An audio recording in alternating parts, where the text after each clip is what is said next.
David enlisted in the University of New South Wales Regiment, was commissioned, had postings to Unswa, 17 Royal RNSWR, 4 RNSWR and 4 3 RNSWR, as well as postings at Brigade, Division, Military District, Command level before commanding officer of the University of New South Wales Regiment.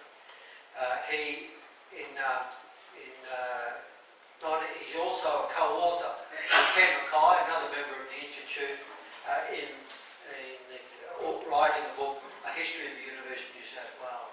In civilian life, he taught English and History in New South Wales government schools before retiring as Deputy Principal, and is currently Chairman of the New South Wales Committee of the National War Memorial Association.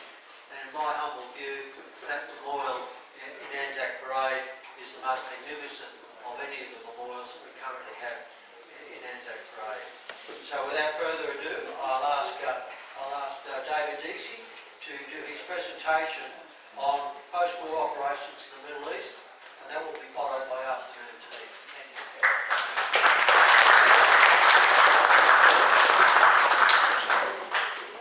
Thanks, Paul.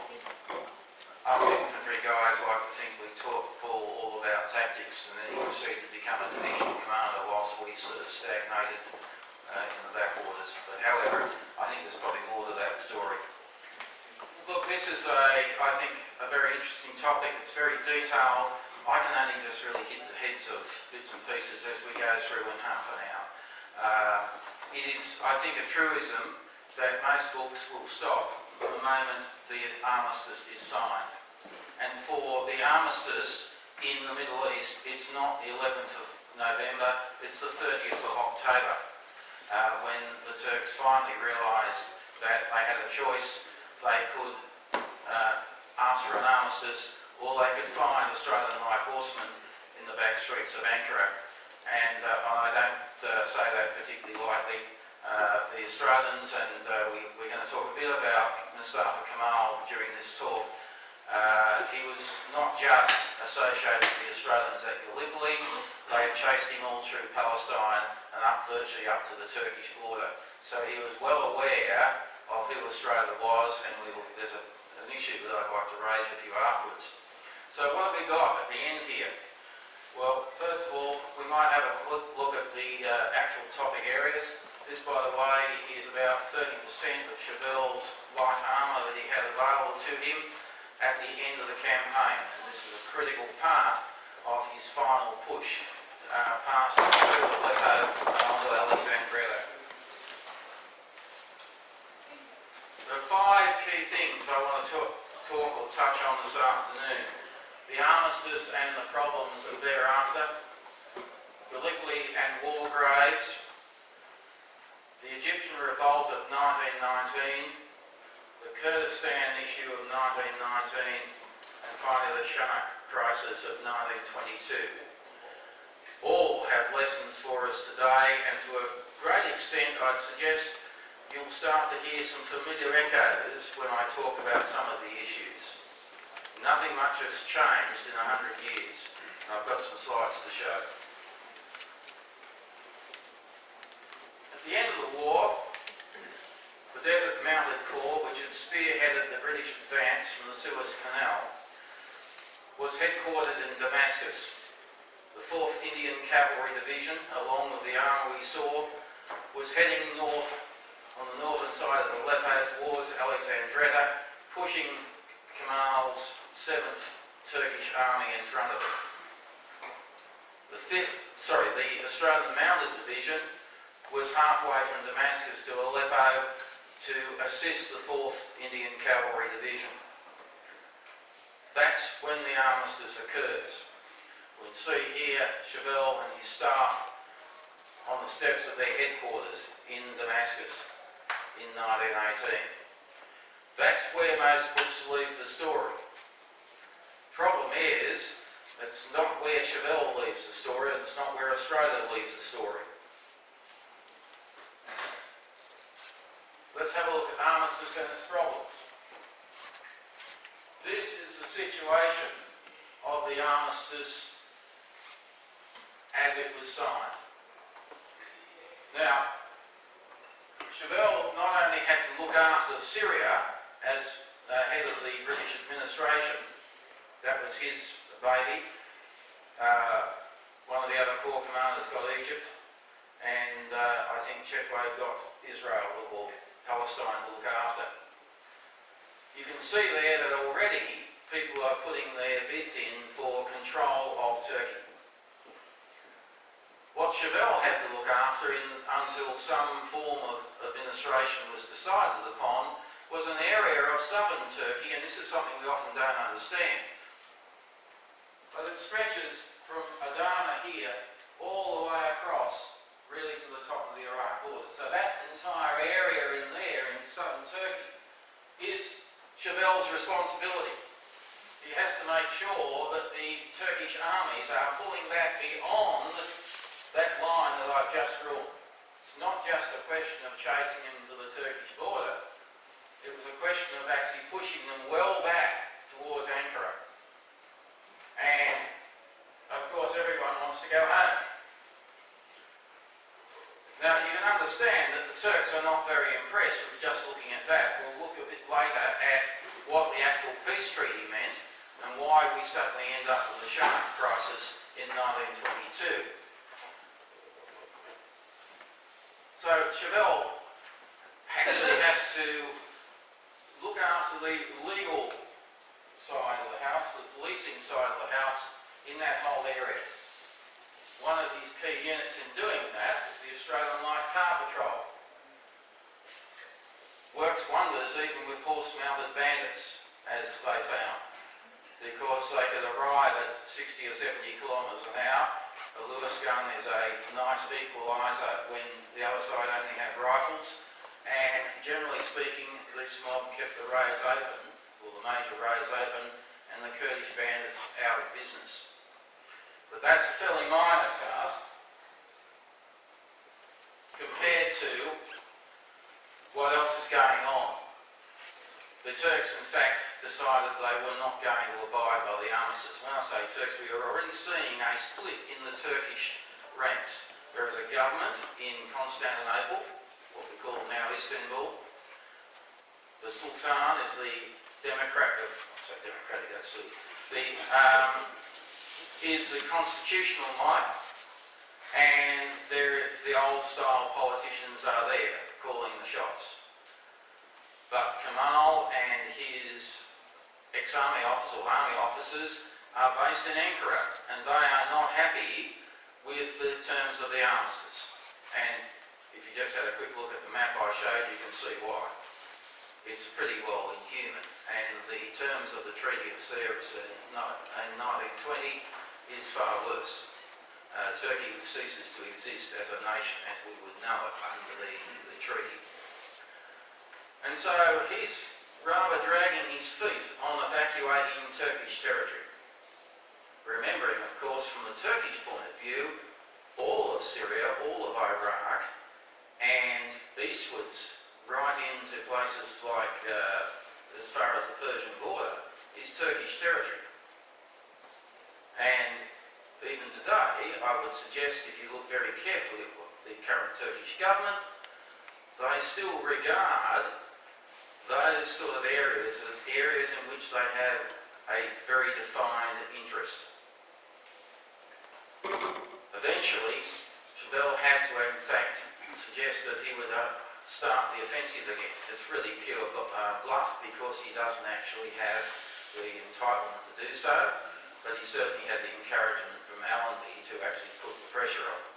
And Allenby moved him from Damascus to Aleppo with a cavalry division, with the embryo of an infantry division, so he could chase, or imply that he was about to invade Turkey. Now this is all happening in the period from November through to April of 1919. November 1918, April of 1919. But in the meantime, let's very quickly move on and look at Gallipoli and the War Graves Commission. One of the, I think Professor Garton pointed out the emotional issue surrounding the term Anzac. Imagine then how much emotion is in Australian minds in 1918 about the Gallipoli Peninsula. And one of the first things Chauvel did in November of 1918 was send 2 mounted regiments to occupy the Gallipoli Peninsula. The 7th Australian Light Horse and the New Zealand's Canterbury Mounted Rifles were sent across to occupy the peninsula. It was apparently something that the rest of the Light Horse and the rest of the New Zealanders were not entirely happy with because everyone wanted to go. It was somehow restoring what they felt should have happened in 1915. And their job, essentially, was to begin the process of finding all the graves, and that was fairly difficult because even though the Australians had, under Walter Dexter, the chaplain, had mapped a lot of the cemeteries, there was no actual survey data on his maps to actually place the cemetery.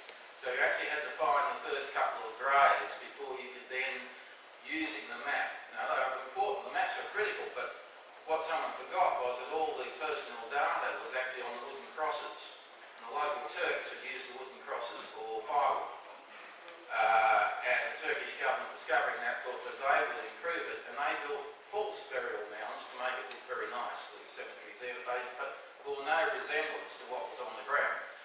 So, this gentleman found himself with a lot of trouble. This is Lieutenant Cyril Hughes,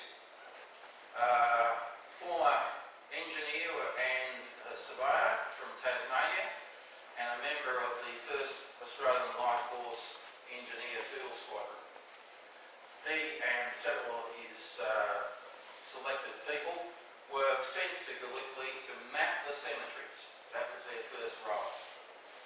And a little photo here, you can see the sort of problems that they had to actually locate where the cemeteries were. And they actually did a full-scale survey from Chatham's Post to Hill 60, a proper, because he had actually trained surveyors with him.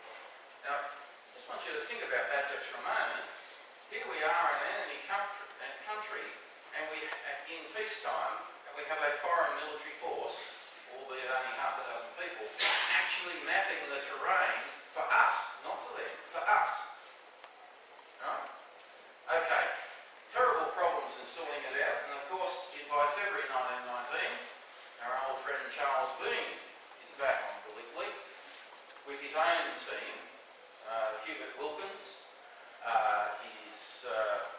George Lambert, the artist, a couple of guys who had actually been ashore on day 1 of Gallipoli, so that they could actually also do surveys and work out why does this battalion fail to take this direction, etc. Okay, so this is, if you like, the naval work as far as the Anzacs are concerned. This is the work which must be done.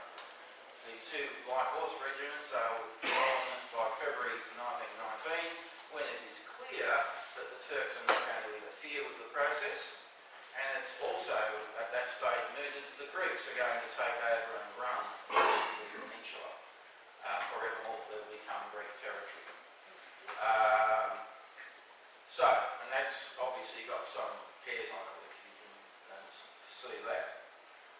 The Cyril Hughes and his team remain there, and we will pick them up again when we finish this story, because the story of Gallipoli is not yet quite finished. Let's move on, and we need to talk about the next drama, the Egyptian Revolt of 1919. Now, we heard Professor Garden tell us about the problems of demobilisation. And we know, of course, that there were problems with the Light Horse demobilisation, particularly that their relationship with the local population, whether it be the Egyptians or whether it be the Palestinians, was not in fact one of brotherly love. I grew up with a relative who was a Light Horseman. He had no problems with the fact that they shot a few of the locals. As far as he was concerned, that was perfectly okay. I don't think he would survive much in the political correct times today. I think it was also why my parents never allowed me to visit him basic things. Some of the words I didn't understand at that stage. Okay, so let's have a look at what's going to occur here. Now, Australia actually has had a big hand in the First World War in stopping Egyptian revolts. In 1914, it was the Australian 1st Division, which was quartered in Cairo, which convinced the nationalists that it wasn't a good idea to start. You couldn't trust what the Australians might do.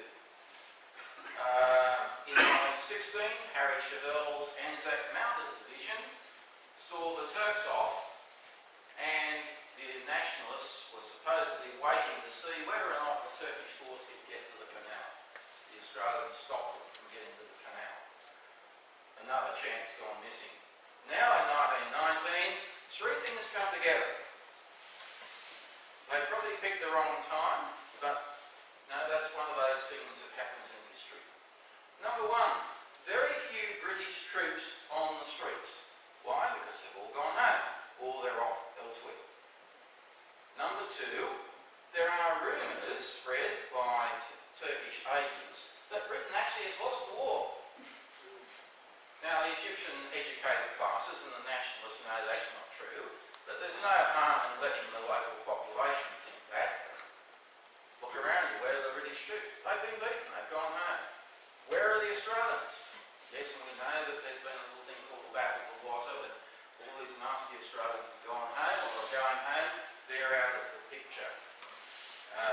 It ignores the fact, of course, there were still 4 light horse brigades in Egypt, but maybe beggars can't be choosers if you're going to pick a time for a revolt.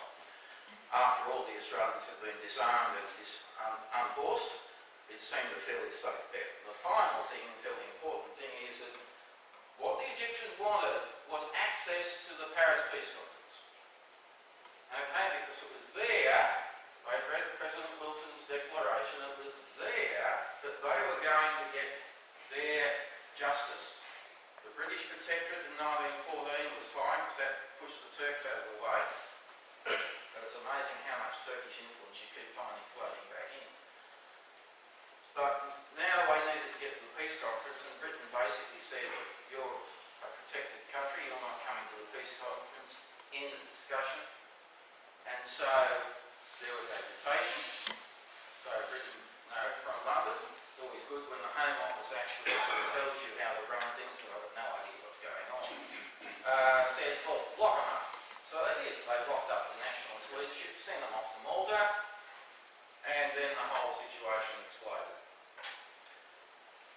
The other thing to bear in mind is that 1.5 million male Egyptians served Britain during the war as part of the Egyptian labour corps. What occurred, however, was that basically Britain said to the Egyptian government, we need these labourers. We will give you a sum of money. You organise the labour corps. And so they did. And you can imagine that a fair amount of that money didn't go to the labourers, it went into people's pockets along the way. And so many labourers found themselves working for virtually nothing, because by the time they paid off the village headman, and if they couldn't pay enough, well, they certainly got sort of conscripted into the labour. And of course what you did is you said, but folks, all this problem is Britain's. They're the ones causing the problem, it's not us. The fact that my bank accounts increased during the time has got nothing to do with the fact. And of course a lot of these labourers died on the job. The conditions were harsh. Now we talk about the light horse fighting at Romani, 120 degrees during the day. The labourers are working in those conditions. And without the sort of benefits of proper organisation. And so the countryside was in revolt as well. It's in many ways a sort of peasant agrarian revolt as well as the actual national revolt. Okay, let's have a quick look at the organisation of Egypt at the time. Overall boss, Allenby is now appointed the boss of Egypt. The area commander was Lieutenant General Sir Edward Bulfin, commander of ex-commander 21 Corps, and at Gaza and at Megiddo. AIF commander is Major General Randall Ryrie, but he's mainly the administrative head. The local commander is British General Philip Palin from the 75th Division, and the Light Horse Field Commander is Brigadier General Lachlan Wilson from Queensland. Here's Wilson and his staff. Wilson on the left, fairly determined looking chap. Yeah, well, he's fairly young, and obviously knew what he was doing. Now, basically, Wilson actually has with him, along with armoured cars and transport, he has 7 light horse regiments, and they're based in at, and I can find it on the map, at Zagazig. You can see the centre of this spider of train lines. He's got a couple of battalions or regiments up at Darmanhur, and we have a light horse regiment in Cairo. Cairo, I'm told that the modus operandi was to approach a group of demonstrators and say, you have 15 minutes to disperse, we will be back in 15 minutes. If you're still here, we will shoot you. They only had to do it once, apparently.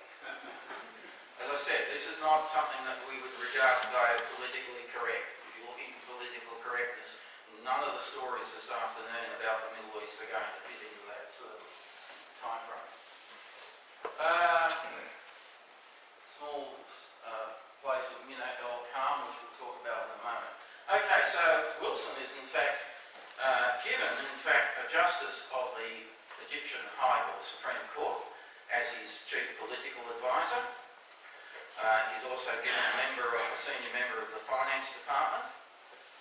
Obviously, don't spend too much money on this. And the other thing he is told is the rules of engagement.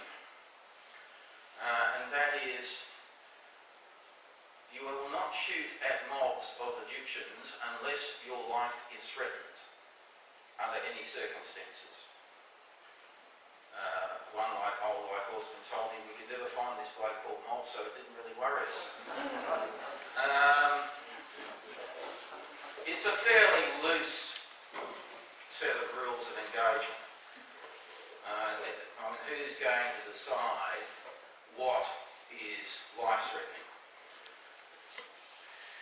One of the, just to give you an example at this Minat el-Kham business, a troop post there from Lieutenant McGregor of the 10th Light Horse was charged by 1,000 rioters. At about 7 metres out, and I think that was probably good fire discipline, the order to fire was given. In addition, a British aircraft and support fired 2 short bursts from its machine guns into the crowd.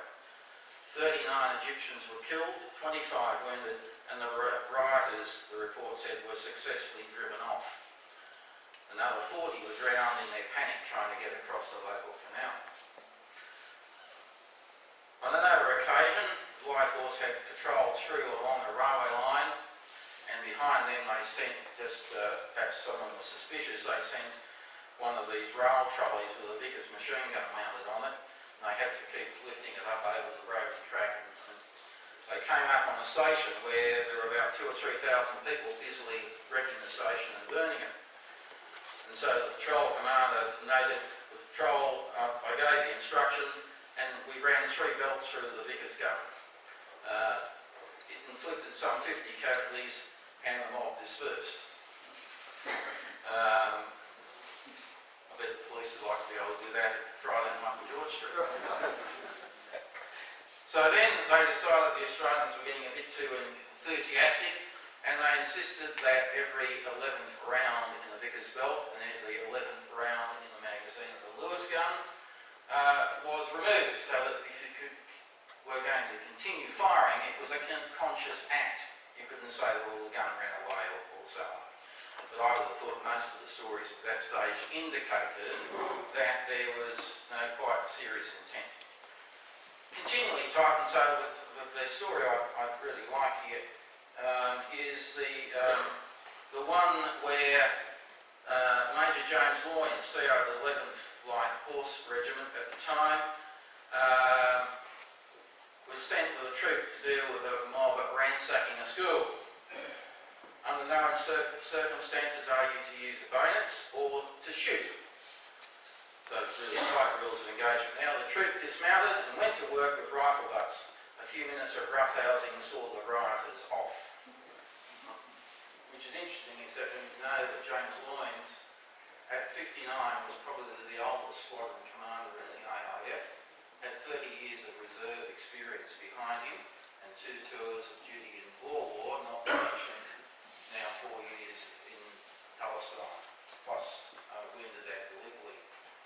So we looked after trains and probably drove them from what I can see, because there were striking. This is James Loynes, still looking fairly tough, veteran at 59. We then need to have a quick look at Kurdistan in 1919. I've got a great deal of time, but Australia's commitment Australia's commitment to Kurdistan is quite simple. There had been in fact 2 signal squadrons in Iraq. They are absolutely essential because Iraq was run by the Indian Army. They did not have technical equipment for wireless signalling. After the war, we wanted to come home. Britain said, can you loan us something to keep the thing going until we can get troops out from Europe? And so we did. It's interesting, isn't it, that there's no actual agreement between the Australian government other than the verbal one, yeah, right, hang on to whatever you need. And we keep a troop of 2 officers and 52 and 50 other ranks. The troop Australian Wireless Signal Squadron. Have a look at the terrain they're going to operate in Kurdistan. Not exactly sort of easy stuff to operate in. Just as an aside, this is an Australian, but he's actually serving with the Royal Air Force. Eddie Robertson Manning was a uni student in England when the war broke out, joined the Royal Air Force, was offered a Royal Air Force full-time commission after the war, awarded a Distinguished Service Order for evacuating the district resident from Sulaymaniyah in Kurdistan. So a quick look at some of the signals equipment. Put Land Rovers there rather than T-Model Fords. It doesn't look much different than from today. So we're looking here at the Iraqi Kurdistan. Now, of course, Britain can never go into any campaign without making a few blunders and a real mess of it to start with before someone puts the whole thing back on track. And it's no different here. In an attempt to relieve Sulaymaniyah, a British commanding officer with 4 armoured cars, with about 20 T-Model Fords, managed to lose the lot in one afternoon. But the signallers were well received. This is a comment made by a private in the 1st 4th Battalion of the Hampshire Regiment. Some time passed, then we saw some horsemen approaching. When they came up, they were seen to be Anzacs, and their limbers carried a wireless set. Hardy and resolute they looked as they rode in. Where they had come from, or the circumstances of their appearance right up here in the Persian hills is obscure.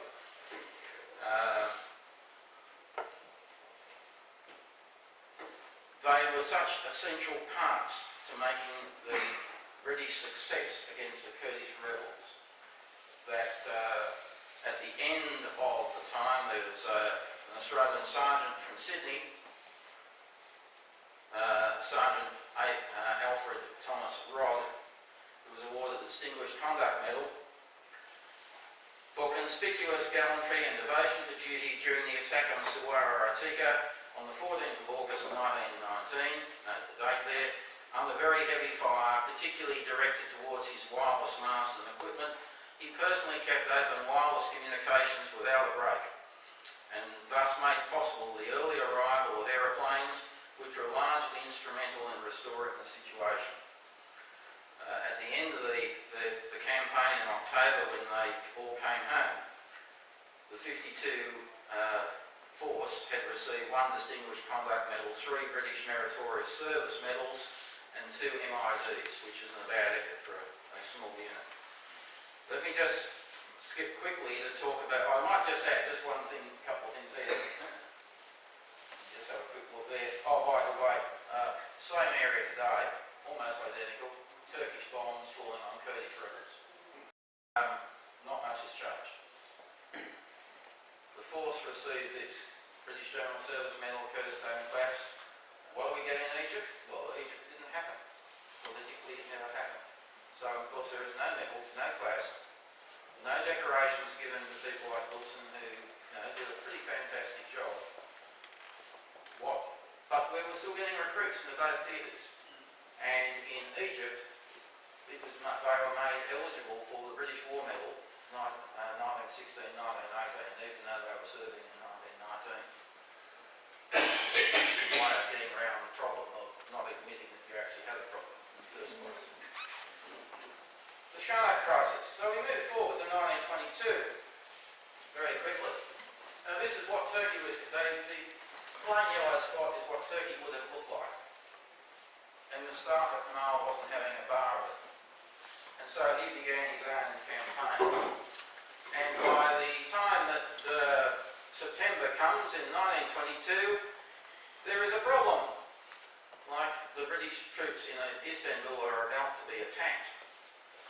And what are we going to do about it? And I think this has got, there are important things which come out of it for us. The British Prime Minister wrote to the Australian government on the 22nd of September, I should be glad to know whether the government of the Commonwealth of Australia wish to associate themselves with the action we are taking and whether they would desire to be represented by a contingent. Now, Colin talked about if you like, our change and our growth in foreign policy. Here we actually have a Dominion being asked, would it like to contribute? Now the Canadians and the South Africans said, nothing to do with us, we're not having party. New Zealanders said, yes, yes, yes, yes, we'll go. Billy Hughes said, if it's a good cause, we'll give it our all. If it's a bad cause, we'll not venture a single man. And in between that, he basically had 5 pages of the sort of thing that Donald Trump tweets every day and annoys people, where he basically said to them, look, no, why come to us now? You should have kept us in the loop if you want, why the urgency now? And in fact, he then went on to say later on that he got more intelligence and more correspondence from the British government in the next 3 months than he had in the preceding 3 years. It's really quite invective stuff when you read it. If the Prime Minister of England's ears would have been burning red by the time he finished reading it. So what will we do? What are we going to do? And that's the question I asked myself, what can we do here? It's interesting, isn't it? Well, immediately they stopped the destoring and the decommissioning of the battle cruiser Australia. There is a committee met in Sydney consisting of the Defence Minister, the Assistant Defence Minister, who happened to be Major General Sir Granville Rari, and the Inspector General of the Australian Military Forces, Lieutenant General Sir Harry Chevelle. What they agreed to was that we would send a division. If we were asked, we would send a division. The government only wanted to send a brigade because a division cost too much. Chevelle insisted it had to be a division because if you send a brigade, the Brits will break it up and send it everywhere and you won't have any control over what's going on. So we've established something called control as a result of our First World War involvement. The final thing I just want to talk about is that let's go back to Gallipoli, and Cyril Hughes is now Lieutenant Colonel with a small staff, 7 Australians, 2 New Zealanders and 4 British soldiers, who then puts himself on a war footing and goes to war against the Kemal's forces. So he rebuilt the wharf at Chanak. He later constructed an airfield for the Air Force on the Kilid Plateau, which is just back from Cape Helles. Selected gun positions, laid out military camps, sent one of his blokes across to Chanak, or Chanak I think it is, John, isn't it? Yeah, that's right. And he went round in a T-Model Ford and blew up all the old Turkish ammunition dumps that Mustafa Kemal was expecting to be able to use when he occupied the area. The last was reportedly blown up in the faces of advancing Turkish cavalry. Mustafa Kemal was reported not to be amused. But I think it's from these sort of things happening on Gallipoli that many Australians think we own Gallipoli. Now, some years ago, there was a great outcry when the Turks wanted to build a road somewhere. How dare they can't do that? That's almost like, it has the same status just as the citizens of the Sutherland Shire think Bali is another suburb. Because that's what we've actually taken over. It belongs to us. It doesn't, of course, but we think it does. But that's in our national psyche. And it comes from the sort of things that we're doing at this time. Now, as it happened, the Treaty of Lucerne was signed, and we were not called upon to give any be involved. But it was you can see there that there's a lot of active involvement, often by small groups, but small groups doing what they think Australia needs and holding the flag up high. It's a very active period of time. We still have reinforcements, despite the fact that Monash managed to stop the reinforcements going into Europe. We still have reinforcements going and being used in campaign. I'm going to stop there, Paul.